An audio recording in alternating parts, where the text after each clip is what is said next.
Сәлеметсіздер ме балалар? Сабақтың тақырыбы «Менде алма бар». Тема урока «У меня есть яблоко».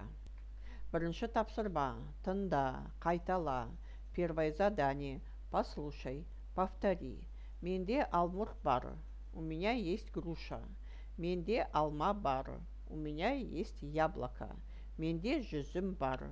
У меня есть виноград. Екінші тапсырма. Сұраққа жауап бер. Второе задание. Ответь на вопрос. Сенде не бар? Что есть у тебя? Алма, яблоко, жүзім, виноград, алмұрт, груша. Балалар, санайық. Табақта 5 алма, қолымда 2 алма.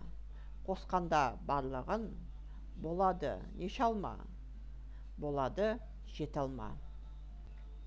Үшінші тапсырма. Сұраққа жауап бер. Третье задание.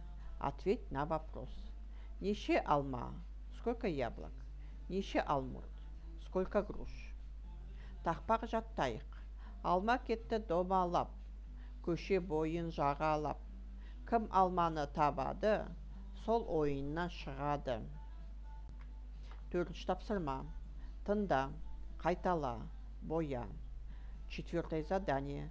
Послушай, повтори, разукрась. Сенде не бар? Что есть у тебя? Менде алма бар. У меня есть яблоко. Сенде неше алма бар? Сколько у тебя есть яблок?